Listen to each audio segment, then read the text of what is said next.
Today you're going to hear the story Mateo Finds His Wow, a story of wonder and gratitude by Gabby Garcia.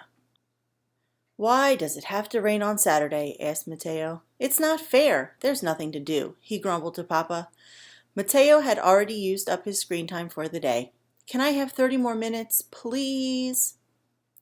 You know the rules, Papa answered. Why don't you help me make breakfast? Boring, replied Mateo. What's Lucas up to? Maybe you could play with him, Papa suggested. I guess, Mateo said with a sigh. Mateo opened the bedroom door and found Lucas building a fort for his toys. Arrgh! Lucas was always messing up my stuff, Mateo yelled as he yanked his dinosaur and baseball glove from Lucas's pile and returned them to his side of the room. Why do I even have to share a room? He asked himself. None of my friends have to. Mateo stomped out into the hall and saw Mama turning her guitar. Mama, he whined, can I? Don't even ask, Mama said. You'll find something to do. Mateo grabbed a notebook from his backpack and plopped into a chair. No, I won't, he shot back as he clenched a pencil and scrawled out a list of all the things he couldn't do. Mateo sat and sulked. He huffed and puffed loudly. His brain felt stuck.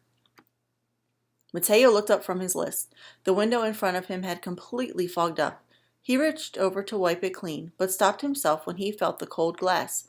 Curious, he swirled his finger across the window, leaving behind a dewy trail. Mateo experimented with his new drawing surface. He didn't feel so stuck anymore. Mateo leaned back to admire his work and caught a glimpse of something moving outside. A hummingbird hovered around their feeder. The rain didn't seem to bother it at all. The tiny acrobat flittered and fluttered. It flew forward, backward, and even side to side, flapping its wings so quickly they blurred. It darted up and down and a few more times before pulling away from the feeder, and just like that the aerial performance was over. Mateo felt tingles of delight all over.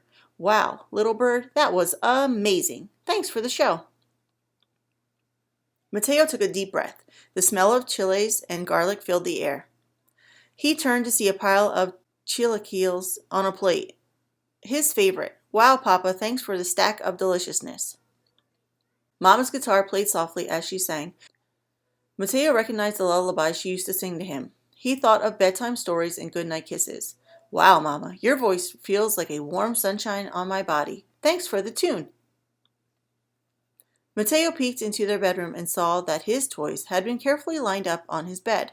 He watched Lucas wrap Chacho, his favorite truck, in a blanket and tuck it next to his stuffed animals, all while wearing underwear, on his head. Mateo laughed. His heart smiled. Wow, Lucas, I'm sorry I grouched at you earlier. Thanks for taking such good care of my toys. Mateo wondered what other bits of wow were around. He could go looking for them, on purpose. Mateo picked up his notebook and turned the page. He had something else to write. Thank you, Rain.